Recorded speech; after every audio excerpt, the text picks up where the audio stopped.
Alhamdulillahi ala ihsanihi wa syukru lahu ala taufiqihi wa amtinanihi wa asyhadu an la ilaha illallah wahdahu la syarika lahu ta'ziman li sya'nihi wa asyhadu anna Muhammadan abduhu wa rasuluhu da'ila ridwani. Allahumma salli alaihi wa ala alihi wa ashabihi wa ikhwanihi. Hadirin dan hadirat yang dirahmati oleh Allah Subhanahu wa taala. Alhamdulillah, puji dan syukur kita panjatkan kepada Allah yang terus berikan kita karunia sehingga malam hari ini kita bisa salat maghrib berjamaah. Semoga salat kita diterima oleh Allah Subhanahu wa taala. Salawat dan salam tercurahkan selalu kepada junjungan kita suri teladan kita Nabi Muhammad sallallahu alaihi wasallam dan juga kepada keluarganya serta seluruh sahabat beliau tanpa terkecuali. Kita pada kesempatan kali ini akan bahas tentang kisah seorang nabi yang mulia, yaitu Nabi Nuh alaihissalam. Yang kisah ini, kisah Nabi Nuh alaihissalam, Allah sebutkan dalam Al-Quran dalam banyak surat, ya. Di antaranya dalam surat Al-A'raf, kemudian dalam surat Hud, dalam surat Al-Mu'minun, dalam surat Al-Ankabut, dalam surat di antaranya juga dalam surat Al-Qamar, ya. Ada Allah mengulang-ulangi surat Nuh. Allah ceritakan kepada Nabi Muhammad sallallahu alaihi wasallam. Terutama Allah turunkan surat khusus namanya surat Nuh, ya. Yang surat tersebut isinya seluruhnya yang surat tersebut seluruhnya isinya tentang kisah Nabi Nuh alaihissalam. Dan kalau kita perhatikan ternyata surat Nuh adalah surat Makkiyah. Yang dimaksud dengan surat Makkiyah yaitu surat yang turun sebelum Nabi berhijrah, sebelum Nabi berhijrah di kota Madinah. Dan kita tahu kondisi Nabi tatkala berdakwah di kota Mekah selama 13 tahun, diintimidasi oleh orang-orang Quraisy, banyak para sahabat yang dibunuh, disiksa, ya. Sehingga Nabi perlu dihibur oleh Allah dengan menyebutkan tentang kisah-kisah nabi-nabi terdahulu, di mana nabi-nabi terdahulu juga pernah diuji oleh Allah dengan ujian yang berat. Di antaranya Nabi Nuh alaihissalam. Dan ini kisah Nabi Nuh ini sesuai dengan atau mirip dengan kondisi Nabi SAW waktu Nabi berdakwah di kota Mekah, ya. Oleh karenanya Allah Subhanahu wa taala berfirman, "Wa kullan naqussu 'alaika min anba'ir rusuli ma nuthabbitu bihi fu'adak." Dan kami kisahkan kepada engkau wahai Rasulullah kisah-kisah para nabi yang bisa menegarkan hatimu. Jadi di antara fungsi disebutkannya kisah Nabi Nuh berulang-ulang kepada Nabi agar Nabi selalu sabar dan tegar. Makanya Allah berfirman, "Wasbir kama sabara ulul azmi minar rusul." Sabarlah engkau wahai Muhammad sebagaimana para ulul azmi dari kalangan Rasul bersabar, di antaranya Nabi Nuh alaihissalam. Dan Allah sebutkan tentang ujian yang diberikan oleh Nabi Nuh alaihissalam dalam surat Al-Ankabut juga, ya. Jadi di awal surat Allah berfirman, Alif Lam Mim ahasiban nasu ayyutraku ayyaqulu amanna wa hum la yuftanun. Apakah manusia menyangka mereka akan dibiarkan kami berkata kami telah beriman namun mereka tidak diuji? Walaqad fatanna alladziina min qablihim fala ya'lamanna Allahu alladziina shadaqu wa la ya'lamanal kadzibin. Sungguh kami telah menguji orang-orang sebelum mereka, ya, agar Allah tahu mana di antara mereka yang imannya benar dan mana di antara mereka yang imannya dusta. Jadi Allah sudah janji bahwasanya orang beriman pasti diuji. Setelah itu Allah sebutkan ujian pertama dari rangkaian surat Al-Ankabut, ya. Ujian pertama Allah sebutkan tentang kisah Nabi Nuh. Kata Allah Subhanahu wa taala, "Laqad arsalna Nuhan ila qaumihi falabitha fihim alfasanatin ila khamsina ama fa akhadhahum tufan wa hum zalimun." Sungguh kami telah mengutus Nabi Nuh alaihissalam kepada kaumnya dan dia berdakwah kepada kaumnya 950 tahun. Kemudian tatkala mereka tidak beriman, maka mereka pun ditimpa dengan azab berupa banjir yang sangat besar dan mereka dalam kondisi berbuat zalim, ya. Jadi Allah sebutkan di antara ujian, contoh ujian adalah Allah menguji Nabi Nuh. Berdakwah 950 tahun sementara umatnya sangat bandel, sangat brengsek, sangat kurang ajar, ya. Nanti akan kita sebutkan. Jadi Nabi Muhammad SAW diuji, sungguhnya bukan beliau sendiri yang diuji alaihi salatu wassalam, tetapi saudara-saudara beliau, nenek moyang beliau seperti Nabi Nuh alaihi salam sudah pernah diuji sebelum beliau alaihi salatu wassalam. Hadirin hadirat yang dirahmati Allah Subhanahu wa taala, sebelum kita menceritakan tentang kisah Nabi Nuh, ada beberapa keistimewaan Nabi Nuh alaihi salam. Ada beberapa keistimewaan Nabi Nuh alaihissalam. Yang pertama para hadirin dan hadirat yang dirahmati Allah Subhanahu wa taala, Nabi Nuh, ya, Nabi Nuh alaihissalam dikenal juga dengan Abul Bashar Ats-Tsani, nenek moyang yang kedua. Nenek moyang kita pertama Nabi Adam alaihissalam. Kita semua keturunan Nabi Adam alaihissalam. Dan kita juga semua sekaligus keturunan Nabi Nuh alaihissalam. Kita semua keturunan Nabi Adam, jadi Abul Bashar al-Awwal, nenek moyang yang pertama. Dan kita semua juga adalah keturunan Nabi Nuh alaihissalam. Kalau bisa demikian, para ahli tafsir menyebutkan, tatkala Allah menimpakan tufan, yaitu banjir yang besar kepada kaum Nabi Nuh, maka seluruh manusia binasa tatkala itu. Yang selamat cuma yang ada di atas perahu, di atas bahtera Nabi Nuh alaihissalam. Yang beriman kepada Nabi Nuh disebutkan ada yang mengatakan 7 orang, ada yang mengatakan 8 orang, ada yang mengatakan 80 orang beriman bersama Nabi Nuh alaihissalam. Dan yang punya keturunan berlanjut sampai sekarang cuma adalah keturunan dari Nabi Nuh alaihissalam. Makanya Allah sebutkan dalam Al-Quran tentang Bani Israel. Ternyata Bani Israel keturunan Nabi Nuh alaihissalam dan orang-orang bersama Nabi Nuh. Apa kata Allah Subhanahu wa taala? Wa ataina Musa al-kitaba wa ja'alnahu hudan li bani Israil alla tattakhidhu min duni wakila dzurriyyata man hamalna ma'a Nuh innahu kana 'abdan syakura. Allah menyebutkan Bani Israel, terus Allah berkata, Bani Israel adalah dzurriyyata man hamalna ma'a Nuh. Adalah keturunan dari orang-orang yang kami bawa bersama Nabi Nuh di atas bahtera. Ternyata Bani Israel adalah keturunan dari sekelompok orang tersebut yang ada berada di atas bahtera. Ya. Kemudian Allah sebutkan secara khusus bahwasanya yang punya keturunan cuma keturunan Nabi Nuh alaihissalam. Kata Allah, ya, wa ja'alna dzurriyyatahu humul baqin. Kami jadikan keturunan Nabi Nuh itulah yang tersisa. Kami jadikan keturunan Nabi Nuh alaihissalam itu yang tersisa. Ini dijadikan dalil oleh para ahli tafsir bahwasanya kita semua ini yang tersisa hanyalah dari keturunan Nabi Nuh. Benar ada orang-orang yang beriman bersama Nabi Nuh tapi mereka tidak punya keturunan yang berlanjut. Yang keturunannya berlanjut cuma anak-anaknya Nabi Nuh, dan Nabi Nuh alaihissalam punya anak 4 orang. Ya. Ada namanya Sam, ada namanya Ham, ada namanya Yafith, ada namanya Yam atau disebut dengan Kan'an. Adapun istrinya ada khilaf di kalangan para ulama. Ada yang mengatakan istrinya 1, ada yang mengatakan istrinya lebih dari 1 ya. Kalau istrinya 1, Masya Allah 950 tahun istri cuma 1. Baik. Jadi Nabi Nuh alaihissalam anaknya 4. Siapa tadi? Sam, Ham, Yafith dan Yam. Al-Yam ini yang kafir. Kalau ahlul kitab menamakannya dengan Kan'an. Kalau ahli sejarawan Islam menamakan dengan Al-Yam. Ya. Seluruh orang Arab keturunan Sam. Seluruh orang Arab keturunan Sam. Seluruh orang Romawi keturunan Ham. Seluruh orang Afrika, orang Sudan keturunan Yafith. Ya. Saya ulangi, seluruh orang Arab keturunan siapa? Sam. Seluruh orang Eropa keturunan Ham. Kalau orang Afrika, orang Sudan keturunan siapa? Ya. Antum keturunan yang mana? Yafith. Campur-campur. Mau bilang keturunan Sam juga tidak ada Arabnya. Mau bilang keturunan Ham juga tidak pirang-pirang rambutnya. Ya mungkin campur-campur. Kita enggak tahu. Pokoknya muncullah seperti antum ini ya. Jadi kita semua keturunan Nabi Nuh alaihissalam. Ya. Baik.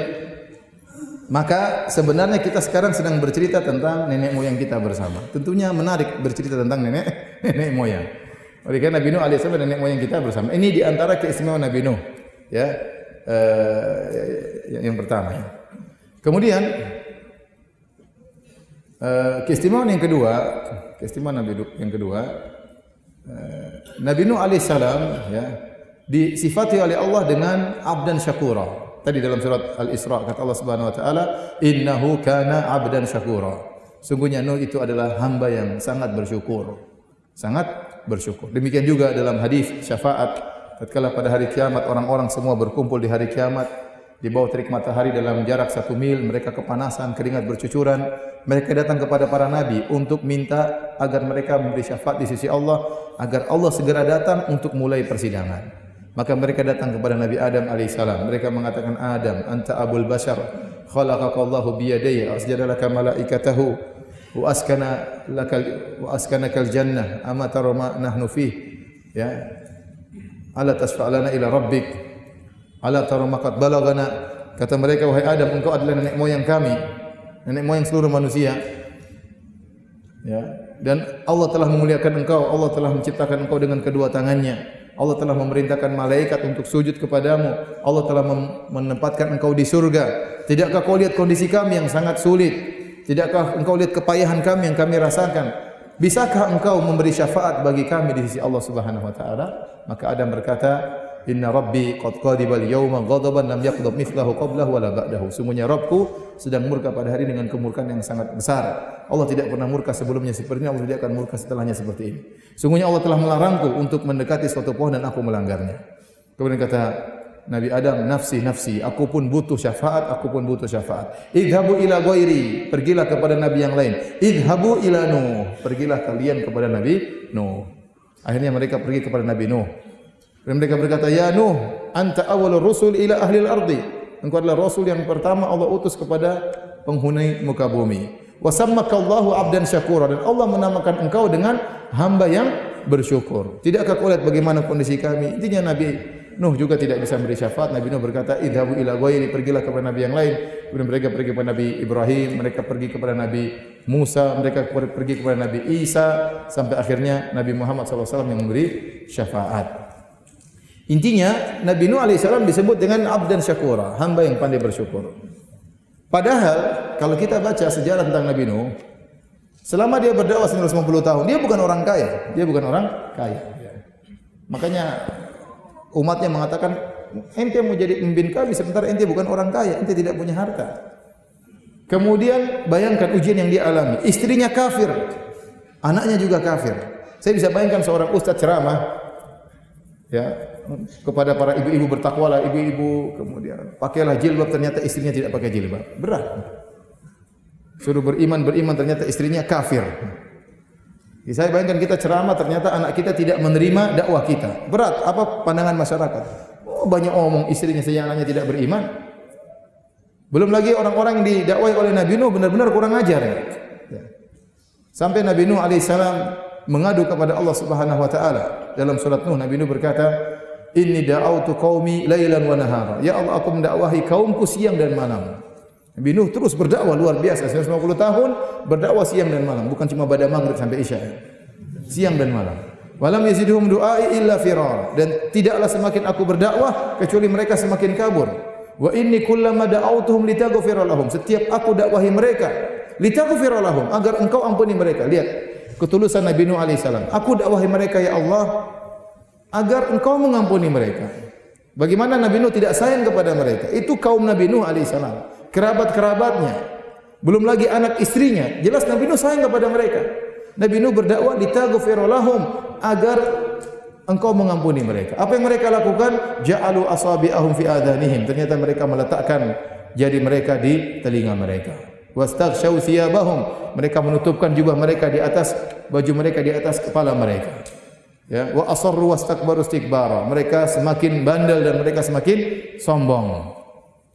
Jadi ini kaum yang sangat kurang ajar, ya. Itu bayangkan seorang dai berdakwah kemudian kaumnya nutup apa? Telinga. Ustaz mau ceramah, Ustaz. Tafadhal Ustaz. Sudah belum? Belum. Itu menjengkelkan, sangat menjengkelkan, ya. Saya Ustaz jauh-jauh, saya aja ceramah kemudian ada orang kemudian main HP, saya jengkel. Tapi saya maafkan, ya. Bagaimana dengan Nabi Nuh alaihissalam, orang ceramah kemudian dia begini. Nuh datang, ambil kain tutup kepala. Menjengkelkan. Itulah sikap Nabi Nuh, kaum Nabi Nuh kepada Nabi Nuh alaihissalam. Nanti kita akan sebutkan kaum Nabi Nuh suka ngejek nanti. Tapi intinya Nabi Nuh diuji dengan harta yang bukan orang kaya, kemudian kaumnya seperti itu, istrinya kafir, anak yang dia sayangi kafir. Dalam ujian yang berat seperti itu, ternyata dia hamba yang pandai bersyukur. Seandainya Allah mengatakan abdan saburan, hamba yang pandai bersabar, mungkin masuk akal. Ternyata lebih daripada itu, ternyata dia pandai apa? Bersyukur. Jadi dalam kesulitan tersebut tetap bersyukur kepada Allah Subhanahu wa taala. Oleh karena para hadirin, kita jangan menjadi orang yang seperti kata Allah, ya. Apa namanya? Innal insana li rabbih lakanud. Sungguhnya manusia itu sering apa? Mengeluh. Lakanud itu berkeluh kesah, mengeluh, ya. Kata Hasan Al-Basri, apa namanya? Yadhkuru al-masaib wa yansa ni'am. Dia itu selalu ingat-ingat musibah yang dia rasakan dan dia lupa dengan kenikmatan-kenikmatan. Ada orang mungkin dikasih ujian, ya mungkin ujian setahun, selama ini puluhan tahun dapat kenikmatan. Ada orang mungkin dikasih kesulitan hidup ekonominya, tapi selama ini dia puluhan tahun dalam kondisi apa? Enak. Mungkin seorang dikasih sakit, selama ini dalam kondisi sehat. Masa gara-gara sebagian waktu kemudian di akhirnya mengeluh, ya. ketemu orang, aduh, kayaknya ini enggak benar ya. Nabi Nuh alaihissalam diuji dengan ujian yang sangat berat tersebut, tapi dia pandai bersyukur. Sebagian ulama menafsirkan Nabi Nuh alaihissalam pandai bersyukur kenapa? Karena setiap dia makan, dia bersyukur kepada Allah. Setiap dia minum, dia bersyukur kepada Allah.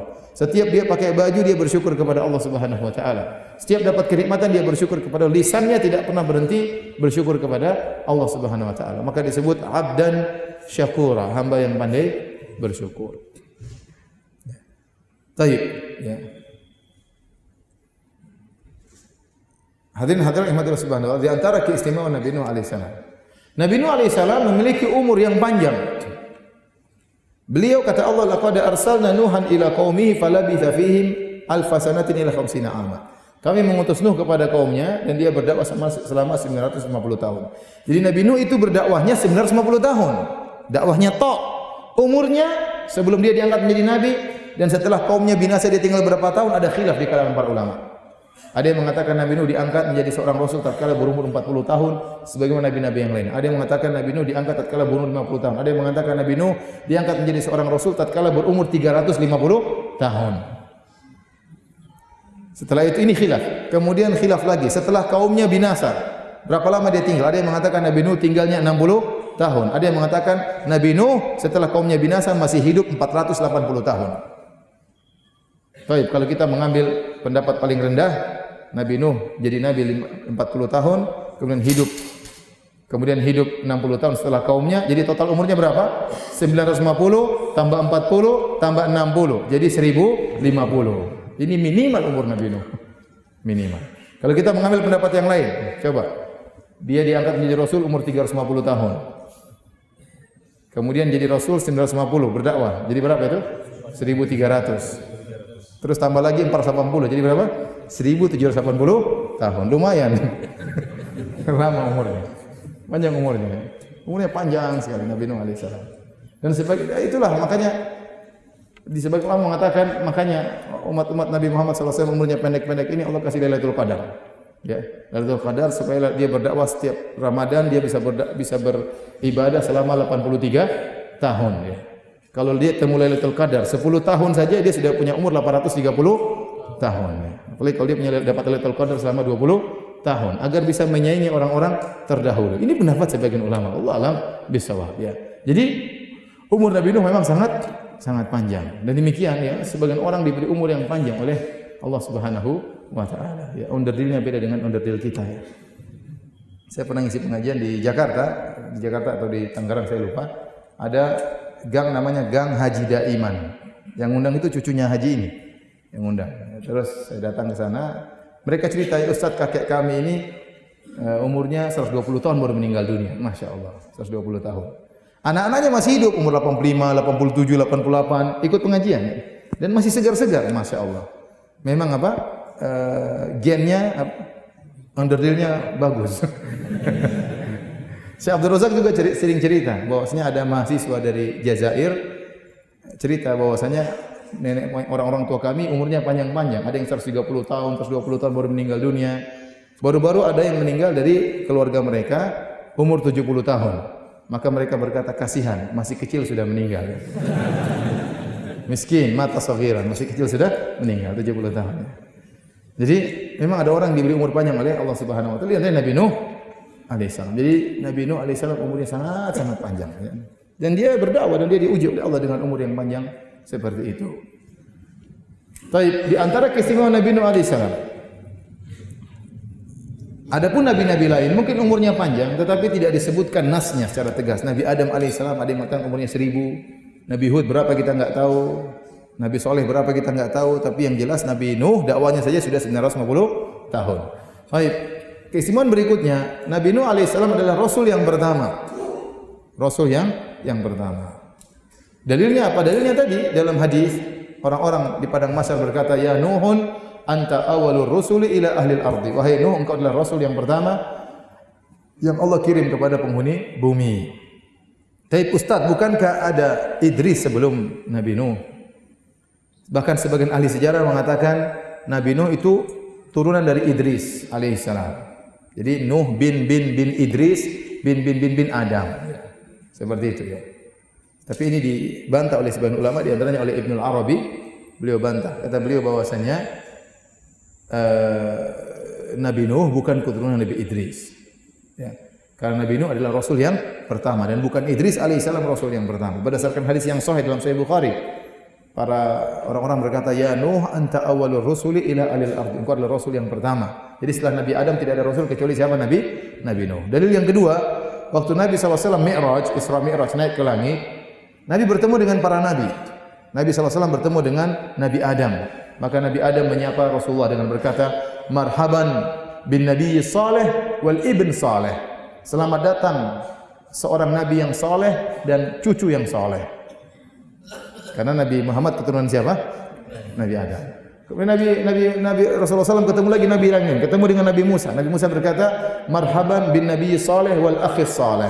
Selamat datang kepada Nabi yang saleh dan saudaraku yang saleh. Ya, karena Nabi Muhammad bukan keturunan Nabi Musa. Maka dia mengatakan, selamat datang kepada Nabi yang saleh dan saudara yang saleh.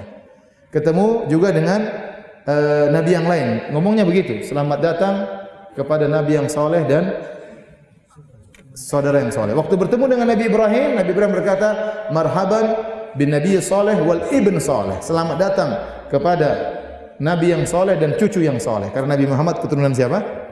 Nabi Ibrahim. Waktu Nabi ketemu dengan Nabi Idris, di situ juga di langit, Nabi Idris berkata, marhaban bin Nabi saleh wal akhis saleh. Selamat datang kepada Nabi yang saleh dan saudara yang saleh.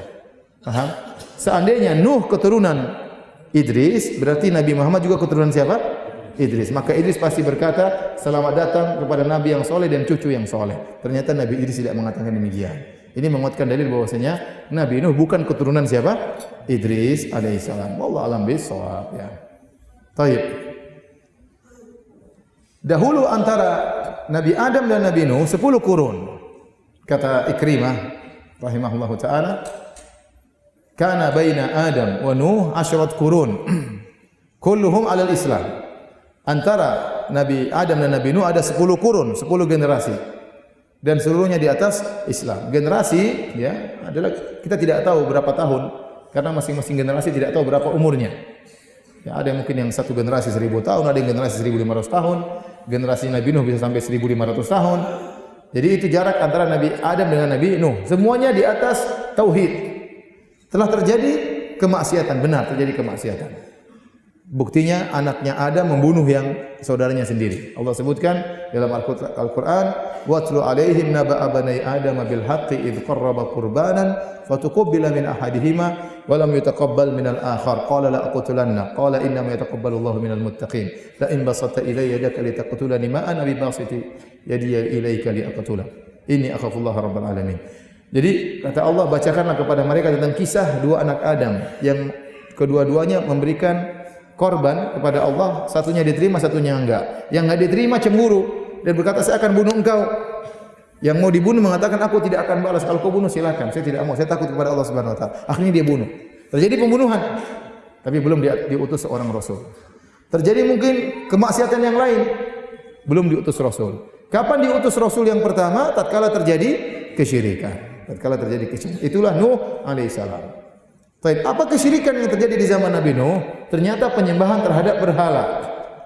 Allah sebutkan dalam surat Nuh, kaum Nabi Nuh berkata, wa qalu la tadharunna alihatakum wa la tadharunna waddan wa la suwa'an wa la yaghutha wa ya'uqa wa nasra wa qad adallu katsira. Mereka kaum Nabi Nuh saling mewasiatkan di antara mereka, ayo jangan tinggalkan sembahan-sembahan kalian. Jangan kalian tinggalkan berhala-berhala kalian. Berhala-berhala mereka itu apa? Wat, Suwa, Yaguth, Ya'uq, Nasr, 5 orang. Itu nama-nama berhala mereka. Mereka saling menguatkan. Ahli syirik, ahli kesyirikan saling bahu-membahu, saling mengingatkan di antara mereka. Ya, seharusnya ahli tauhid juga demikian, bukan saling menjatuhkan, tapi saling apa? Menguatkan. Taib. Siapakah 5 orang ini? Ibnu Abbas radhiyallahu anhuma dalam Sahih Al-Bukhari menjelaskan tentang hakikat 5 orang ini. Kata Ibnu Abbas, haula'i asma'u qaumin salihin min qaumi Nuh. Haula'i asma'u rijalin salihin min qaumi Nuh. Ini 5 orang ini adalah nama orang-orang saleh dari kaum Nuh. Falamma matu, tatkala mereka meninggal dunia, auha syaitan ila qaumihim anin sabu ila majalisihim allati kanu yajlisuna fiha ansaba. Waktu mereka meninggal dunia, syaitan mewahyukan kepada mereka, bangunlah patung-patung di atas majelis-majelis yang biasa mereka duduk, memberi ceramah, mungkin berzikir. Buatlah patung-patung dan namakan dengan nama-nama mereka. Jadi syaitan waktu ingin menjerumuskan mereka dalam kesyirikan bertahap. Ada rencana jangka pendek, ada rencana jangka panjang. Rencana jangka pendeknya bikin dulu patung-patung. Tujuannya apa? Untuk mengingat keluar mereka semangat beribadah, untuk motivasi. Fafa'alu wa lam tu'bad, maka mereka pun kerjakan wasiat syaitan. Mereka bikin patung-patung sebagai kenangan, ya. Dan belum disembah. Kemudian kata Ibnu Abbas, falamma mata ulaik wa nusiyal ilmu ubidat. Tatkala generasi yang membangun patung-patung tadi akhirnya meninggal, datang generasi-generasi berikutnya dan ilmu dilupakan, tidak ada lagi mengingatkan tentang tauhid, akhirnya patung-patung tersebut disembah. Demikian cara setan menjerumuskan orang dalam kesyirikan. Oleh karenanya, inilah hakikat kesyirikan mereka. Dan inilah awal kesyirikan terjadi di alam semesta di zaman kaum Nabi Nuh. Dan sebabnya adalah pengkultusan terhadap orang-orang saleh. Oleh karena Ibnu Hajar rahimahullah berkata, sebab kesyirikan, asal kesyirikan adalah pengkultusan terhadap orang-orang saleh. Dan ini benar. Untuk perhatikan, kaum Nabi Nuh syirik gara-gara pengkultusan terhadap orang-orang saleh. Kaum Nabi Muhammad sallallahu alaihi wasallam, di antara sembahan mereka orang-orang Quraisy adalah Lata, dan Lata kata Ibnu Abbas kana rajulan yalitu sawiqa lil hujjaj. Lata itu orang baik. Dahulu dia suka membuat makanan, dia bagi-bagikan gratisan kepada jamaah haji. Orang baik, ketika dia meninggal dibuat patung di atas kuburannya. Dia juga orang saleh. Nah, orang-orang Nasara, siapa yang mereka sembah? Nabi Isa alaihissalam. Orang saleh atau bukan? Orang saleh. Yahudi mereka menggangungkan Uzair. Uzair juga adalah orang saleh. Demikian juga agama-agama yang lain. Kita katakan Buddha. Buddha juga mereka mengagungkan seorang yang mereka anggap saleh, itu Siddhartha Gautama. Nanti ada Laoze, ada Konghucu dan yang lain. Ini orang-orang bijak, orang-orang baik. Jadi asal kesyirikan seluruhnya karena pengkultusan terhadap orang-orang saleh. Yang anehnya, waktu orang-orang saleh ini masih hidup, mereka belum disembah. Penyembahan terjadi setelah mereka meninggal dunia atau Nabi Isa diangkat oleh Allah Subhanahu wa taala, baru kemudian terjadi penyembahan terhadap mereka. Waktu Wat, Suwa, Ya'uq, Yaguth, Ya'uq wa Nasra ini masih hidup, tidak ada yang sembah. Kapan disembah? Setelah mereka meninggal dunia. Lata waktu masih hidup tidak disembah. Nabi Isa waktu masih hidup belum diangkat oleh Allah, belum disembah. Siddhartha Gautama waktu hidup juga tidak ada yang menyembahnya.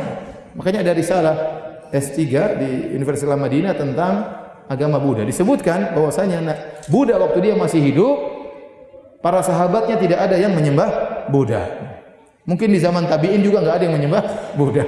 Setelah lama baru kemudian akhirnya Buddha disembah. Setelah dia meninggal kemudian diangkat menjadi Tuhan oleh para pengikut yang berlebih-lebihan dalam mengkultuskan Buddha ya. Oleh karenanya para hadirin yang telah Subhanahu wa taala, makanya saya katakan karenanya Nabi sallallahu alaihi wasallam begitu ketat tentang masalah ini. Jangan sampai seorang berlebihan terhadap orang saleh. Rasulullah SAW berkata, "La tutruni kama atratin nasara bin Maryam, innama ana abdun faqulu Abdullahi wa rasuluh." Jangan kalian berlebihan kepada aku sebagaimana orang Nasara berlebihan kepada Nabi Isa. Sungguhnya aku adalah hamba Allah dan Rasulnya. Katakanlah Muhammad adalah hamba Allah dan Rasulnya. Tidak boleh berlebihan kepada Nabi Muhammad sallallahu alaihi wasallam. Ya. Kata Anas bin Malik, ya, maka kana ahadun ahabba ilaihi min Rasulillah sallallahu alaihi wasallam. Para sahabat tidak ada orang mereka paling cinta seperti Nabi sallallahu alaihi wasallam. Wa kanu idza ra'ahu lam yaqumu. Namun kalau mereka lihat Nabi datang, mereka tidak berdiri untuk menyambut Nabi. Kenapa? Lima ya'lamuna min karahiyatihi lidzalik. Karena mereka tahu Nabi tidak suka kalau digitukan. Ya. Oleh karenanya Rasulullah sallallahu alaihi wasallam mengingatkan dalam doanya, Allahumma la taj'al qabri wathanan yu'bad. Ya Allah, jangan kau jadikan kuburanku berhala yang disembah. Rasulullah khawatir. Ya. Kalau Rasulullah SAW tidak khawatir, ngapain Rasulullah SAW berdoa? Bahkan menjelang meninggal dunia, waktu Rasulullah dalam kondisi sakit, kata Rasulullah SAW, la'natullah alal yahudi wan nasara, ittakhadhu qubur anbiya'ihim masajida. Allah melaknat Yahudi dan Nasrani, mereka menjadikan kuburan nabi-nabi mereka sebagai masjid, tempat beribadah. Ya. Kenapa Rasulullah SAW mengingatkan? Ya. Oleh karenanya masalah kuburan Rasulullah SAW ketat. Kuburan tidak boleh ditinggikan, kuburan tidak boleh ditulis, kuburan tidak boleh di semen, kuburan tidak boleh sholat ke arah kuburan, kuburan tidak boleh dikasih lampu, kasih penerangan, enggak boleh. Karena ini hal-hal yang dikhawatirkan akan mengantarkan kepada pengkultusan terhadap penghuni kubur. Makanya Asy-Syaukani rahimahullah dalam kitabnya Syarhus Sudur menyebutkan, bayangkan ada seorang awam masuk ke sebuah kuburan orang soleh. Ternyata kuburan tersebut dihiasi dengan sedemikian rupa, tinggi bangunannya, ditulis dengan tulisan Arab, kaligrafi, dipasang fotonya, dikasih dupa-dupa, dikasih lampu yang menarik. Orang kalau masuk dalam kondisi seperti itu khawatir. Tiba-tiba dalam hatinya, jangan-jangan mayat ini bisa beri manfaat, bisa beri mudarat. Setan membisikkan sesuatu. Akhirnya terjadi pengkultusan terhadap penghuni kubur yang dikhawatirkan oleh Nabi sallallahu alaihi wasallam. Dan sekarang kenyataannya, sudah banyak orang akhirnya minta-minta kepada penghuni kubur. Jangan bilang tidak ada orang minta ke penghuni kubur, ya. Inilah sebabnya bahaya pengkultusan terhadap orang-orang saleh. Bahkan sekarang bukan cuma kuburan orang saleh yang dicari keberkahannya, kuburan orang bahlul pun dicari keberkahannya. Datang ambil pasirnya, ini padahal waktu hidup bahlul orang ini. Tapi bagaimana seperti itu? Ya. Makanya kadang-kadang kalau kita berpikiran jahat ingin cari duit, ya sudah bikin kuburan palsu saja, terus tulis samping, ya 100 meter kuburan Mbah Bintaro, orang datang ramai. Baik. Hadirin dan hadirat Allah Subhanahu wa taala. Maka pembahasan tentang tauhid adalah pembahasan yang tetap urgen karena problematika umat dari dulu sampai sekarang masalah tauhid, ya. Saya bilang tauhid pembahasan tidak perlu, masih perlu sampai sekarang. Bukan kesyirikan masih banyak. Orang-orang musyrikin sama orang Islam banyakkan mana? Orang musyrikin banyak. Nasrani banyak, orang Buddha lebih banyak, orang di mana Hindu banyak, ya.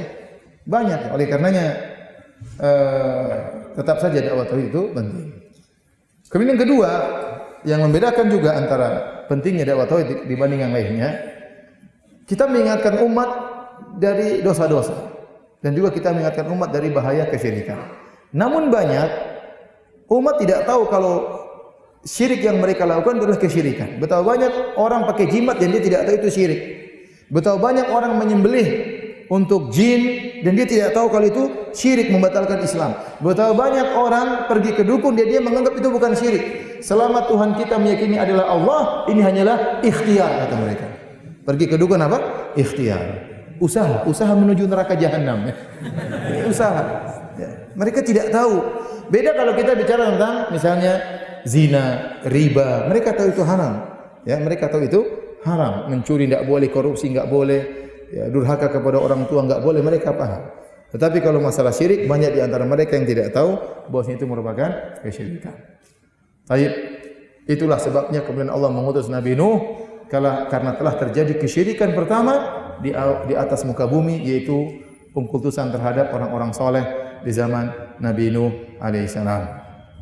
Baik, kita bacakan tentang kisah Nabi Nuh alaihissalam. Di antaranya Allah Subhanahu wa taala sebutkan kisah Nabi Nuh dalam surat Al-A'raf, ya.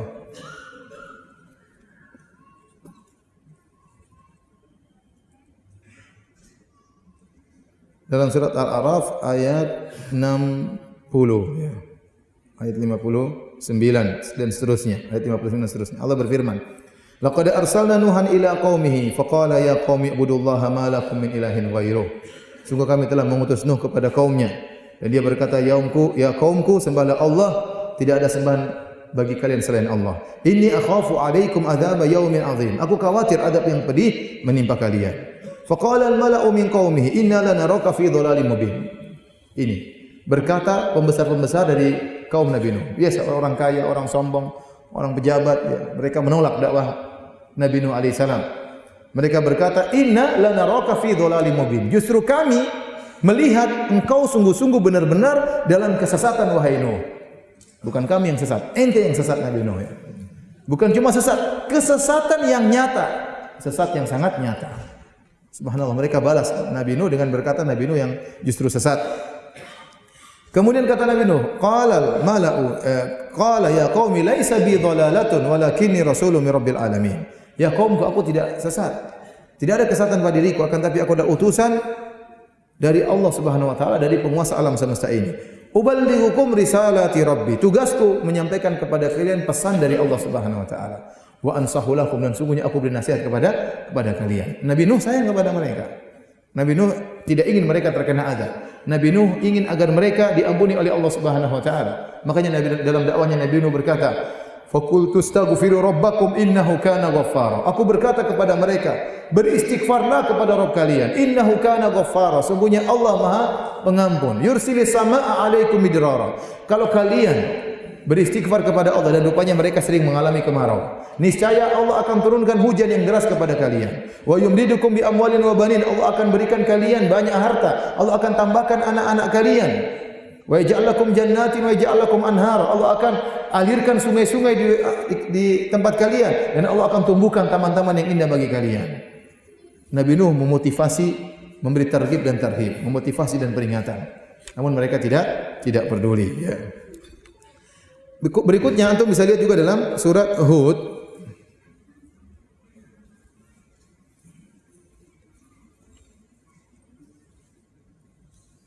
Dalam surat Hud mulai ayat ke-26, 25, ayat 25 dan seterusnya.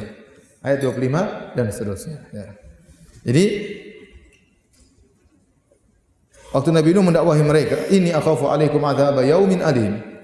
Aku khawatir kalian ditimpa dengan azab yaumin alim, azab yang pedih, ya. Kemudian apa kata kaumnya? "Ma naraka illa basyaram mithlana." Wahai Nuh, kami lihat engkau hanyalah manusia biasa, ngapain kami beriman? Kalau kau benar utusan Tuhan, kamu harusnya malaikat. Ya. Walau syaa rabbuna la anzala malaikah, kata mereka. Kalau Tuhan kami berkehendak, kalau Allah berkehendak, Allah turunkan malaikat. Ngapain kamu manusia jadi seorang rasul? Kamu tidak pantas. Kalau utusan Tuhan harusnya malaikat. Ma naraka illa basyaram mithlana. Kau manusia seperti kami. Wa ma naraka taba'aka illa alladziina hum aradhiluna badiyar ra'yi.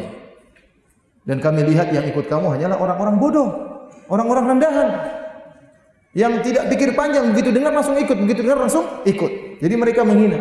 Beda kalau kami cerdas. Jadi kalau kamu ngomong kami pikir dulu. Ternyata kamu enggak benar. Itu yang ikut kamu orang bodoh. Baru diomongin langsung percaya. Kata Ibnu Katsir, justru ente yang goblok, mereka yang apa? Yang pintar. Kalau orang berkata matahari panas, enggak usah dipikir-pikir panjang, paham? Yang pikir-pikir panjang namanya orang bahlul. Kalau ada yang bilang api itu panas, saya pikir dulu ya panas atau enggak. Itu goblok namanya. Sama Nabi Nuh alaihissalam menyampaikan dakwah yang jelas, terang benderang. Orang-orang tersebut menerima langsung, justru itu adalah kemuliaan. Ente yang mikir-mikir itu yang goblok, ya. Tapi mereka membalikan perkara. Kata mereka, itu umat yang mengikuti engkau hai Nuh hanyalah orang-orang bodoh tidak pikir panjang. Adapun kami tidak. Oleh karenanya Abu Bakar As-Siddiq, ya, dipuji oleh Nabi SAW. Ya, ma aradtu al-Islam ala ahadin illa kanat lahu kabwa. Atau kama qala. Kata Nabi SAW, tidak seorang pun aku tawarkan Islam kecuali pasti ada keraguan. Illa Abu Bakar, kecuali Abu Bakar. Fa innahu la yatala'tham, dia tidak pernah ragu-ragu. Begitu tawarkan Islam langsung terima. Selain Abu Bakar semuanya masih mikir dulu. Makanya makanya Rasulullah SAW memuji Abu Bakar radhiyallahu anhu. Maka demikian pula orang-orang yang langsung menerima dakwah Nabi Nuh, begitu mendengar langsung terima, justru mereka yang hatinya bersih, justru mereka yang benar, mereka melihat kebenaran dengan terang benderang. Baik. Jadi banyak tuduhan yang mereka katakan kepada Nuh. Kata mereka, Nuh ini hanya ingin jadi pemimpin. Dia miskin, ingin jadi pemimpin. Yuridu ayyatafaddala alaikum. Dia itu hanya ingin menjadi pemimpin kalian, enggak punya duit, orang miskin, makanya mau aku jadi nabi. Supaya kita jadi ikut dia. Ini tuduhan. Hanya cari kedudukan. Atau Nuh itu hanya cari, nanti kalau dia sudah jadi pemimpin kita, dia minta duit dari kita. Dia cari duit. Nuh itu gila. Tuduhan banyak. Dituduh sebagai orang gila, dituduh cari duit, dituduh cari kedudukan. Kemudian mereka persyaratkan, wahai Nuh, kalau kau ingin kami beriman kepadamu, kami punya syarat. Apa syaratnya? Pertama, kamu harus kaya raya. Datangkan emas perak. Kami percaya kamu utusan Tuhan. Bilang Tuhan keluarkan apa? Emas dan perak buat kami. Harus ke orang kaya. Yang kedua, kamu harus bawa malaikat untuk dakwah sama kamu, ya. Kemudian yang ketiga, itu orang-orang miskin jangan ikut sama kamu. Usir mereka. Kami tidak mau dalam dakwah kami ada orang miskin campur dengan kami. Ini dakwah khusus orang-orang kaya. Orang miskin enggak boleh. Ya, mereka kasih syarat. Kamu kalau kami beriman kepada engkau wahai Nuh, engkau harus tahu ilmu gaib. Kamu harus tahu ilmu gaib. Ini syarat-syarat mereka. Apakah Nabi Nuh menerima syarat mereka? Tidak sama sekali. Kemudian Nabi Nuh alaihissalam membantah tuduhan mereka. Kata Nabi Nuh, "Wa ya qaumi la as'alukum alaihi mala." Wahai kaumku, aku tidak minta harta kepada kalian. In ajriya illa 'ala Allah. Sungguhnya pahalaku hanya di sisi Allah Subhanahu wa taala. Adapun kalian minta aku mengusir orang-orang miskin, tidak. Wa ma ana bitaridil ladina amanu. Aku tidak akan mengusir orang-orang yang beriman. Innahum mulaqu rabbihim walakinni arakum qauman tajhalun. Sungguhnya mereka akan bertemu dengan Rabb mereka, tapi menurut kalian adalah orang-orang yang jahil. Wa ya qaumi man yansuruni in taraktuhum afala tadhakkarun. Wahai kaumku, kalau aku mengusir orang-orang beriman yang miskin tersebut, siapa yang bisa menolongku dari adab Allah Subhanahu wa taala? Aku tidak mau. Wala aqulu lakum indi khazainullah, dan aku tidak punya harta. Aku tidak menguasai perbendaharaan Allah, perbendaharaan harta Allah. Kalian ingin aku datangkan emas, perak, aku tidak bisa. Tidak mau beriman ya sudah. Saya tidak bisa disyaratkan kalau mau beriman harus bawakan emas dan perak. Aku tidak menguasai perbendaharaan harta Allah. Wala a'lamul ghaib, dan aku juga tahu ilmu gaib. Bukan syarat nabi harus tahu ilmu gaib. Wala aqulu inni malak, dan aku tidak pernah berkata aku adalah malaikat.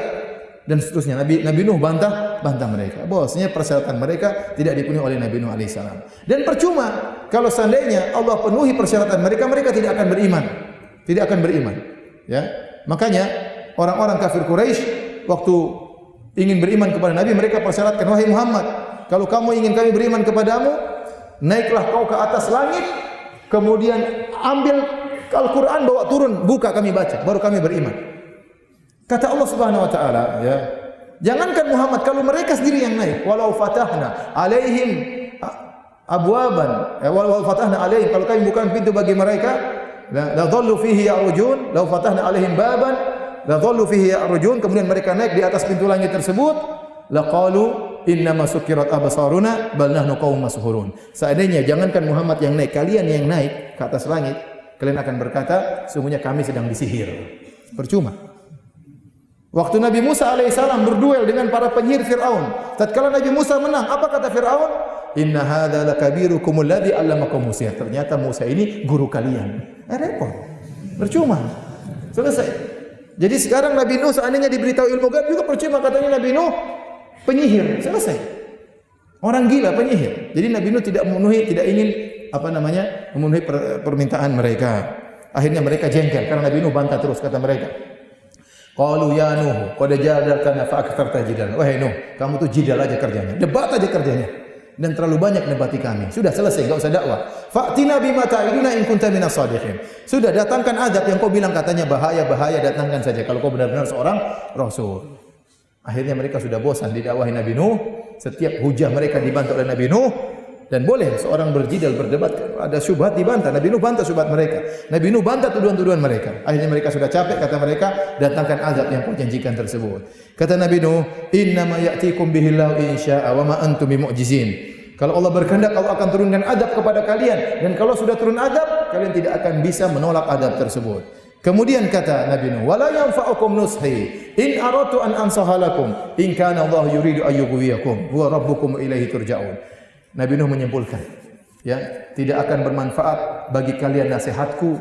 Meskipun saya ingin kalian dapat nasihat, kalau ternyata Allah telah mentakdirkan kalian akan sesat. Kalau Allah menghendaki kalian sesat, percuma saya nasihati kalian. Perhatikan sini para hadirin, jangan kita salah gunakan kalimat ini. Nabi Nuh berkata, wala yanfa'ukum nusi in aratu an ansaha lakum. Tidak bermanfaat nasihatku meskipun aku ingin menasihati kalian, kalau Allah ingin menghendaki kalian sesat. Ini Nabi Nuh ucapkan setelah dakwah berapa lama? 950 tahun. Jangan sampai ada orang baru berdakwah 1 hari diusir, memang tidak dapat hidayah. Percuma, Allah sudah kasih sesat mereka, percuma. Baru sehari dakwah diusir, sudah bilang mereka memang pantas untuk sesat. Tidak mungkin, percuma dakwah. Enggak, Nabi Nuh mengucapkan demikian setelah dia berdakwah siang dan malam dengan berbagai metode. Ini da'autuhum jihara, thumma inni a'lantu lahum wa asrartu lahum israra. Aku berdakwah siang malam, aku berdakwah terang-terangan, aku berdakwah sembunyi-sembunyi. Semua metode dilakukan oleh Nabi Nuh alaihissalam, namun tidak bermanfaat. Baru Nabi Nuh berkata demikian. Tidak bermanfaat bagi kalian nasihatku meskipun aku telah menasihati kalian. In kana Allah yuridu ayyughwiyakum, ternyata Allah menghendaki kalian apa? Sesat. Huwa rabbukum wa ilaihi turja'un. Sungguhnya Allah adalah Rabb kalian dan kepadanya kalian akan kembali. Adzan kah? Baik. Setelah itu Nabi Nuh diingatkan oleh Allah bahwasanya sudah Nuh, tidak usah berdakwah lagi, selesai. Mereka tidak akan beriman. Allah mengatakan, wa uhiya ila Nuhin annahu la yu'mina min qaumika illa man qad aman. Dan diwahyukan kepada Nuh Sungguhnya kaummu tidak akan beriman lagi wahai Nuh, kecuali yang sudah beriman, sekitar 80 orang. Fala tabta'is bima kanu yaf'alun. Maka jangan kau sedih dengan apa yang mereka kerjakan. Maka Allah menyuruh Nabi Nuh bikin kapal. Wasna'il fulka bi'ayunina wa wahyina. Buatlah bahtera, bikinlah kapal dengan pengawasan kami dan wahyu dari kami. Wala tukhatibini fil ladina zalamu, dan jangan sekali-sekali kau berbicara tentangku kepadaku tentang orang-orang yang akan ditenggelamkan. Jangan, orang-orang zalim, innahum mughraqun, sungguhnya mereka akan ditenggelamkan. Allah sudah ingatkan, jangan bicara kepadaku tentang orang-orang zalim, mereka akan Allah tenggelamkan. Maka setelah turun ayat Allah tersebut, sudah Nabi Nuh berhenti berdakwah karena percuma, mereka tidak akan beriman. Allah sudah bilang lan yu'min, mereka tidak akan beriman. Maka Nabi Nuh akhirnya menjalankan perintah Allah. Baik, kita lanjutkan setelah salat Isya ya. Bismillahirrahmanirrahim. Assalamualaikum warahmatullahi wabarakatuh. Alhamdulillah, salatu wassalamu ala Rasulillah wa ala alihi wa ashabihi wa man wala. Hadirin dan hadirat yang dirahmati oleh Allah Subhanahu wa taala, kita lanjutkan pengajian kita tentang kisah Nabi Nuh alaihissalam. Setelah Allah Subhanahu wa taala menyuruh Nabi Nuh untuk membuat bahtera, maka Nabi Nuh pun bersama kaumnya membuat kapal ya. Allah Subhanahu wa taala berfirman, "Wa yasna'ul fulka wa kullama marra 'alaihi mala'un min qaumihi sakhiru min. Qala in taskharu minna fa inna naskharu minkum kama taskharun." Kata Allah Subhanahu wa taala, mulailah Nabi Nuh membuat kapal. Dan setiap kali ada kaumnya dari para pembesar-pembesar kaumnya yang melewati Nabi Nuh, setiap kali mereka lewat pasti mereka ngejek. Setiap kali lewat pasti nyempatin diri untuk apa? Ngejek. Ya. Bahkan disebutkan Nabi Nuh alaihissalam bikin kapalnya, ada yang mengatakan sampai setahun. Bayangkan setahun diejek terus. Ya. Tapi apa setahun dibandingkan 150 tahun kecil ya. Tiap hari diejek, tiap lewat diejek. Sempatin untuk ngejek kepada Nabi Nuh. Di antara disebut oleh ahli tafsir, mereka berkata, Nuh sudah pensiun dari dakwah kah? Sekarang jadi tukang kayu ya. Diajak ya. Nuh, ngapain bikin kapal? Enggak ada hujan, apa ada kapal berlayar di atas daratan ya. Diejek, pokoknya Nabi Nuh diejek ya. Ini yang brengsek mereka ya. Kemudian Nabi Nuh mengatakan ya, qala in taskharu minna fa inna naskharu minkum kama taskharun. Kalau kalian ngejek kami akan ngejek kalian suatu hari sebagaimana kalian mengejek kami. Fasawfa ta'lamuna ma ya'tihi adzabu yukhzi, dan kalian akan mengetahui siapa yang akan datang kepadanya adab yang pedih, dihinakan dengan adab yang pedih, wa yahillu alaihi adzabun muqim, akan menimpanya adab yang abadi. Akhirnya mereka mengajak Nabi Nuh. Allah berfirman, kadzabat qablahum qaumun nuhin fakadzabu abdana wa qalu majnun. Sungguh sebelum mereka kaum Nabi Nuh telah mendustakan Nuh dan mereka berkata orang gila. Wasdujir, telah diusir, kemudian telah diperingatkan. Maka kata Allah Subhanahu wa taala, fada'a rabbahu anni maghlubun fantasir. Akhirnya Nabi Nuh berdoa, ya Allah ya, aku telah dikalahkan oleh mereka, tolonglah hamba-Mu ini. Maka Allah kabulkan permohonan Nabi Nuh alaihissalam. Fafatahna abwaabas samaa'i bima'in munhamir. Kami pun bukakan pintu-pintu langit sehingga mengeluarkan hujan yang sangat deras. Wa fajjarnal arda uyunan faltaqal ma'u ala amrin qad qadir. Lalu kami jadikan bumi mengeluarkan mata air dari bumi. Maka jadilah air dari langit dan dari bumi kemudian berkumpul sesuai dengan yang telah ditakdirkan oleh Allah Subhanahu wa taala. Dalam surat Hud kata Allah, hatta idza jaa amruna. Falamma jaa amruna. Ya, falamma jaa amruna, tatkala telah tiba keputusan kami. Wa faratan nur. Sampai-sampai tungku mengeluarkan air. Jadi Allah dalam Al-Quran tidak mengatakan wa fajjarna uyunal ardi. Allah tidak mengatakan kami pun mengeluarkan air dari mata air, tidak. Tapi Allah mengatakan wa fajjarnal arda uyunan. Kami jadikan bumi sebagai mata air. Jadi bukan mata air yang tadinya kering kemudian Allah keluarkan air, tidak. Bumi yang asalnya bukan mata air keluar jadi mata air seluruhnya. Sampai semua jadi mata air, di mana-mana keluar air, sampai kata Allah wa faratan nur, sampai tungku yang harusnya keluar api keluar air juga. Saking banyaknya air di mana-mana ya. Kemudian air turun dengan deras, dari bawah juga deras, akhirnya berkumpul air ya, sampai akhirnya terjadi ombak yang sangat besar ya. Kemudian kata Allah Subhanahu wa taala, qul nahmil fiha min kullin zawjayn itsnain wa ahlaka illa man sabaqa alaihi alqaul wa man aman. Kata Allah kepada Nabi Nuh, suruh naik di atas perahu, ya, seluruh hewan-hewan dua pasangan, satu pasangan, betina jantan, betina jantan. Jadi enggak usah betinanya dua, satu-satu saja, ya. Karena kapal enggak cukup, ya. Jantan satu, betina satu, jantan satu, betina satu, jantan satu, betina satu. Disebutkan oleh para ahli tafsir, tentunya tidak ada dalilnya, cuma disebut dalam cerita-cerita bahwasanya kapal Nabi Nuh 3 tingkat. Ada tingkatan buat hewan, tingkatan buat burung, ada tingkatan buat manusia, ya. Kemudian ada yang mengatakan panjangnya 500 hasta, 250 meter, macam-macam pendapat, ya. Kita enggak tahu kapal tersebut bagaimana. Yang jelas kapal tersebut sederhana. Kata Allah, wa hamalnahu ala dzati alwahin wa dusur. Kami angkat Nuh di atas lempengan-lempengan kayu yang dipaku. Sederhana, ya, bukan kapal dari metal atau dari logam, tidak, dari kayu yang dipahat, dijadikan lempengan, dijadikan kapal, ya. Kemudian akhirnya naiklah hewan-hewan semuanya Nabi Nuh. Kemudian keluarga Nabi Nuh juga suruh naik. Kata Allah, wa ahlak, keluargamu juga naikkan dalam kapal wahai Nuh. Illa man sabaqa alaihil qaul, kecuali orang yang telah ditakdirkan akan tenggelam. Waman aman, demikian juga orang-orang yang beriman suruh naik.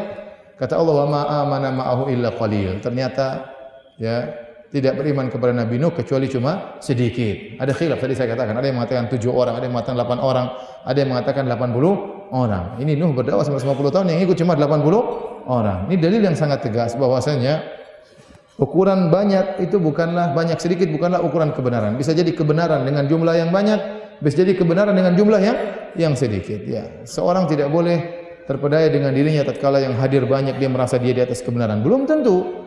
Ya, belum tentu. Atau yang hadir depan dia sedikit belum tentu dia salah. Belum tentu. Ya. Sebagaimana seorang tidak boleh pede bahwasanya yang mengikuti saya banyak berarti saya benar, demikian juga sebaliknya. Jangan sampai orang yang ikut saya cuma sedikit berarti saya yang benar. Bisa jadi sudah sesat sedikit lagi pengikutnya, ya. Jadi tidak, ukuran adalah Al-Qur'an dan Sunnah, bukan banyak maupun sedikit. Ini saya sampaikan terutama kepada sahabat-sahabat, kepada para dai, ya. Jangan terpedaya dengan jumlah yang banyak. Kita dapati sebagian orang pengikutnya banyak, tapi kita tahu dia di atas kejahilan, ya. Dan kita tahu, kita lihat orang ada yang benar-benar alim, pengikutnya cuma sedikit. Sampai ada sebagian kelas saya cerita di Madinah dulu ada seorang syekh, dia ceramah, tidak ada yang hadir. Yang hadir cuma tukang rekam. Bawa dulu rekam pakai apa, tape. Jadi ceramah dia pasang tape, yang dengar cuma tukang rekam tersebut. Tidak ada yang hadir. Ya, tidak ada yang hadir. Ceramah tapi dia selalu dia ceramah meskipun enggak ada yang hadir, ya. Kita mungkin dia juga kasihan, syekh ini ceramah terus enggak ada yang hadir. Tapi subhanallah dia meninggal di saf pertama di Masjid Nabawi, ya. Jadi para hadirin yang telah subhanahu wa taala, yang ternyata yang beriman kepada Nabi Nuh cuma sedikit. Nabi Nuh berkata, wa qala irkabu fiha, ayo naiklah ke atas kapal. Irkabu fiha, naiklah di atas kapal, ya. Bismillahi majriha wa mursaha. Dengan menyebut nama Allah, maka berlabuhlah kapal dengan nama Allah dan bersandarlah kapal dengan nama Allah. Kata Nabi Nuh, inna rabbi laghafurur rahim. Sungguhnya Rabbku Maha Pengampun lagi Maha Penyayang. Jadi Nabi Nuh melihat azab yang sangat pedih. Ini azab. Ini hujan azab, ya. Hujan azab. Jadi hujan itu terkadang turun sebagai azab, terkadang turun sebagai rahmat. Nabi Nuh sudah tawarkan kepada mereka, kepada kaumnya, istaghfiru rabbakum, kalau kalian minta ampun kepada Allah, Allah akan mengampuni kalian. Yursilis samaa'a 'alaikum midrar. Allah akan turunkan hujan yang deras, tapi hujan rahmat. Tatkala mereka tidak bertobat, turun hujan atau tidak? Tetap turun hujan, tapi hujan azab. Seandainya mereka bertobat kepada Allah, akan turun hujan apa? Hujan rahmat, ya. Kata Nabi Nuh, inna rabbi laghafurur rahim. Sungguhnya Rabbku Maha Pengampun lagi Maha Penyayang. Di saat azab mulai nampak dan mulai menenggelamkan mereka, Nabi Nuh ingat akan Maha Ampun Allah Subhanahu wa taala. Artinya mereka ini tidaklah demikian kecuali sangat-sangat buruk, sangat-sangat parah. Sungguhnya Rabbku itu sangat Maha Pengampun lagi Maha Penyayang. Tapi karena mereka sudah melampaui batas sehingga mereka diazab, ya. Padahal pintu ampunan telah dibuka selebar-lebarnya oleh Allah. Bagaimana Allah telah memberikan mereka kesempatan sampai 950 tahun untuk didakwahi, tapi mereka tidak sadar-sadar. Bagaimana 950 tahun mereka angkuh dan sombong selama itu. Mereka syirik selama 950 tahun, terlalu lama. Saatnya mereka diadab oleh Allah Subhanahu wa taala, padahal Allah adalah Ghafurur Rahim, Maha Pengampun lagi Maha Penyayang. Ya. Kemudian wa hiya tajri bihim, kata Allah Subhanahu wa taala, maka kapal tersebut membawa Nabi Nuh dan para pengikutnya. Wa hiya tajri bihim fi maujin kal jibal. Ternyata ada ombak sangat besar. Jadi bumi dipenuhi dengan air yang sangat besar sampai ombaknya kata Allah kal jibal seperti gunung. Bayangkan ombaknya seperti apa? Gunung. Berarti air tersebut bukan tenang tapi benar-benar apa? Bergelombang, bergejolak. Sampai ombaknya seperti gunung. Subhanallah, Nabi Nuh kapalnya sederhana, ya. Tetapi ombak yang seperti gunung tersebut tidak menenggelamkan kapal Nabi Nuh. Padahal kata Allah, ala dzati alwahin wa dusur. Kami hanya mengangkat Nabi Nuh di atas kapal yang sederhana. Ternyata apa? Kapal tersebut meskipun sederhana, dia mengalir dengan apa? Bismillahi majreha wa mursaha. Makanya selamat ya. Wa hiya tajri bihim fi maujin kal jibal. Tiba-tiba Nabi Nuh melihat putranya. Siapa? Syam, Kan'an, ya. Kan'an. Wa nada Nuh ibnahu wa kana fi ma'zil. Dia sedang berada di salah satu pojok, terpisah dari orang-orang kafir yang lainnya. Ya bunayya arkam ma'ana. Wa kana fi ma'zilin. Ya bunayya arkam ma'ana. Maka Nabi Nuh berkata, wahai putraku, naiklah bersama kami di atas kapal. Di sini bagaimana perasaan seorang ayah terhadap anaknya yang sangat dia cintai. Ini Nabi Nuh sudah dakwah ratusan tahun tidak beriman. Nabi Nuh tahu dia brengsek, Nabi Nuh tahu dia bandel, Nabi Nuh tahu dia kafir. Makanya waktu itu Nabi Nuh tetap tidak memanggil namanya, "Hei Kan'an." Kan Nabi sudah bilang, "Ente ngeyel sih makanya, mampus lu." Gitu. Enggak. Nabi Nuh tidak bilang begitu.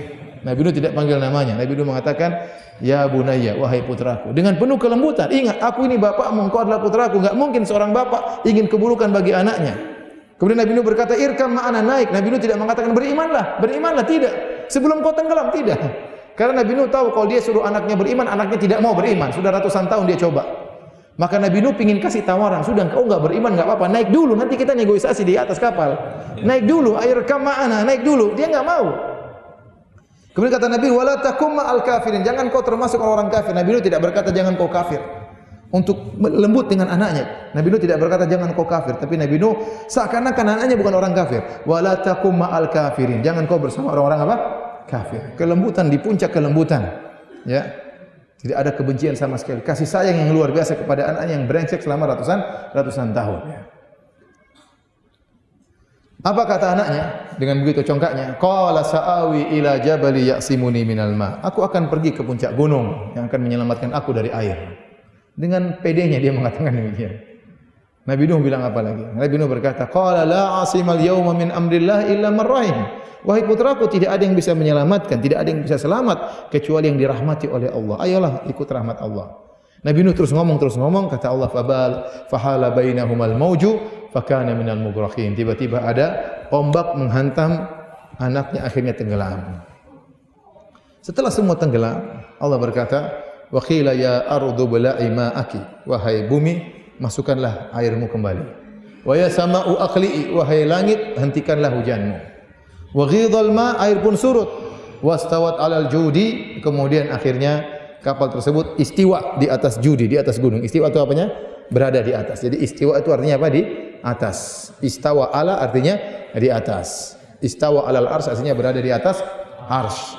Kata Allah, wastawat 'alal judi, maka perahu tersebut bersandar di atas gunung Al-Judi. Di mana letaknya kita enggak tahu, alam bisawab, ya, di mana letaknya, ya. Allah alam, ada yang mengatakan di Turki, ada yang mengatakan di Suriah, Allah alam di mana, ya. Ya, wa qila bu'da lil qaumidz zalimin. Maka dikatakan, ya, sungguh celaka orang-orang yang zalim. Nabi Nuh begitu sayang sama anaknya. Tatkala anaknya tidak selamat di dunia, Nabi Nuh masih ingin anaknya bisa selamat di akhirat, ya. Maka Nabi Nuh berkata, wa nada Nuhu rabbahu. Nabi Nuh berkata kepada Rabbnya, Rabbi inna bini min ahli. Ya Allah, bukankah anakku termasuk keluargaku? Nabi Nuh ingat janji Allah. Kata Allah, akan diselamatkan keluargamu, wa ahlaka, akan selamat di atas kapal. Tapi Nabi Nuh lupa bahwasanya Allah mengatakan illa man sabaqa alaihil qaul, kecuali orang yang telah ditakdirkan oleh Allah dari keluargamu masuk neraka, ditenggelamkan. Ya.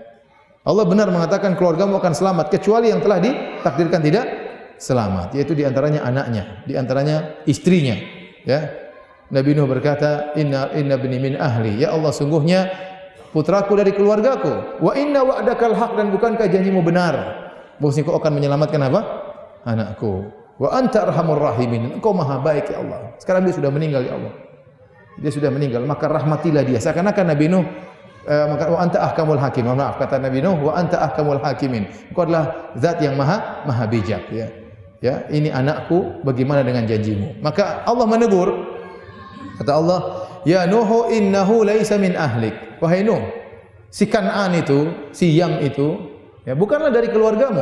Innahu amalun ghairu salih, telah putus kekerabatan secara agama. Ya, dia bukan keluargamu. Dia telah melakukan amal kekufuran, amal yang tidak benar. Fala tas'alni ma laisa laka bihi ilm, maka jangan kau minta kepadaku perkara yang bukan, tidak ada ilmu bagimu. Inni a'idzuka an takuna minal jahilin. Aku ingat engkau, jangan sampai engkau termasuk orang-orang yang jahil. Nabi Nuh ditegur oleh Allah Subhanahu wa taala. Kenapa? Saking sayangnya kepada putranya, ya. Maka Nabi Nuh berkata, qala rabbi inni a'udzubika an as'alaka ma laisa li bihi ilm. Ya Allah, aku berlindung kepada engkau dari mohon suatu perkara yang aku tidak punya ilmu tentangnya. Wa illa taghfirli, kalau kau tidak ampuni aku, wa tarhamni, dan kau tidak rahmati aku minal khasirin, aku termasuk orang-orang yang merugi. Jadi Nabi Nuh berdosa, minta tersebut itu kesalahan. Maka dia minta ampun kepada Allah Subhanahu wa taala. Tentunya Allah mengampuni dia, ya. Kemudian ya, setelah itu Allah mengatakan, qila ya Nuh ihbit bi salamin minna wa barakatin 'alaika wa 'ala umamin mimman ma'ak wa umamun sanumatti'uhum tsumma yamassuhum min 'adzabun alim. Dikatakan, wahai Nuh, turunlah dari kapalmu dengan keberkahan, dengan keselamatan dan rahmat dari kami. Kemudian di akhir ayat kata Allah, tilka min amba'il ghaibi nuhiha ilaik. Wahai Muhammad, ini adalah sebagian dari ilmu gaib yang kami sampaikan kepada engkau. Ma kunta ta'lamuha. Sebelumnya kau tidak tahu tentang kisah Nabi Nuh. Wala qaumuka min qabli hadza. Demikian juga kaummu tidak tahu tentang kisah Nabi Nuh. Di akhir ayat, fasbir innal aqibata lil muttaqin. Bersabarlah wahai Muhammad, sungguhnya ya kesudahan yang indah bagi orang-orang yang bertakwa. Ya, seakan-akan Allah menghibur Nabi Muhammad tatkala sedang diintimidasi di kota Mekah sahabat-sahabatnya. Yakinlah bahwasanya kebahagiaan yang indah, kesudahan yang indah bagi orang-orang yang bertakwa. Maka demikianlah kisah Nabi Nuh alaihissalam. Ada yang bertanya kah? Kalau enggak ada, alhamdulillah. Ustaz, di kantor saya apabila bulan Ramadan akan diadakan acara buka puasa bersama. Dalam acara tersebut setiap karyawan dipersilahkan mengambil potongan kertas yang berisi angka. Nantinya panitia akan mengundi angka dan angka yang keluar akan mendapatkan hadiah berupa uang tunai. Apakah hal tersebut? Uang tunai dari mana? Ya. Kalau dari ini swasta, perusahaan swasta dan itu dari owner atau dari hadiah dari seorang, enggak ada masalah ya. Saya mau kasih tahu tapi diundi, boleh ya. Ya, jadi tidak ada nilai judi di situ.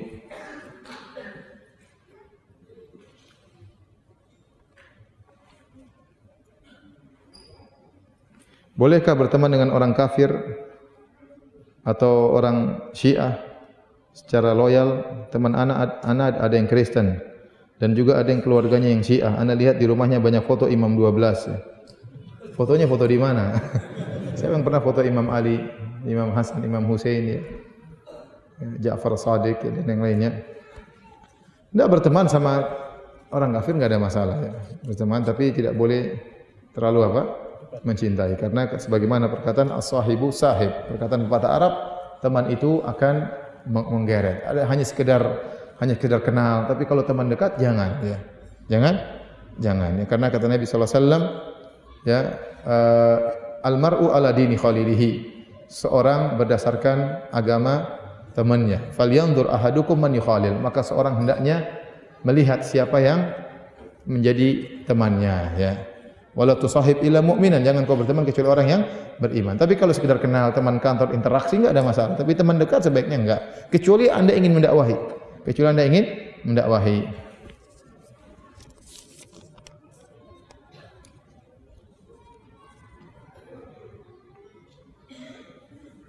Benarkah berita yang menceritakan bahwa kaumnya Nabi Nuh mempunyai teknologi yang sangat canggih, melebihi teknologi saat ini? Kalau teknologi amat canggih, mungkin kaumnya sudah beriman. Wih, Nuh canggih juga ternyata bikin kapalnya. Pakai gini zaman 2018 belum ada teknologi tersebut.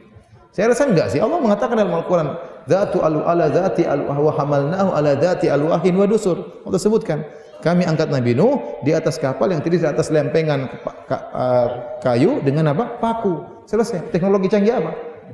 Tidak ada teknologi canggih. Ya. Kemudian katanya karena ada beberapa bukti dari bekas-bekas runtuhan kapal Nabi Nuh ditemukan bentuk teknologi tersebut dan dapat memanggil anaknya yang berada di puncak gunung yang jauh. Enggak, anaknya belum sampai di gunung, baru mau ke puncak gunung sudah apa? Tenggelam. Ya.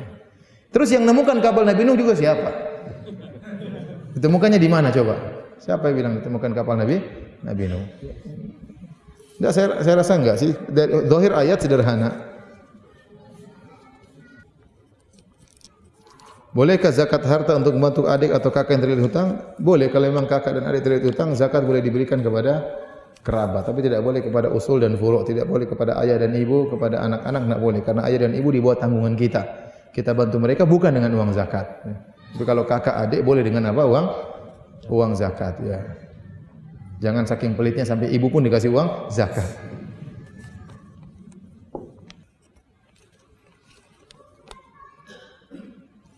Ustaz, apakah cuma Nabi Muhammad yang maksum? Semua Nabi maksum. Maksudnya apa? Terjaga dari kesalahan dalam menyampaikan risalah. Itu maksudnya maksum. Terjaga dari kesalahan dalam menyampaikan risalah. Tapi apa mereka berbuat dosa? Mereka bisa berbuat dosa kecil, tapi bukan dosa besar. Oleh karenanya para Nabi mereka pernah melakukan kesalahan. Contoh Nabi Musa pernah mukul orang sampai mati. Kemudian Nabi Musa berdoa, Rabbi ghufirli, Allah ampunilah aku. Kata Allah, faghfaralah, Allah ampuni dia. Berarti dia punya salah enggak?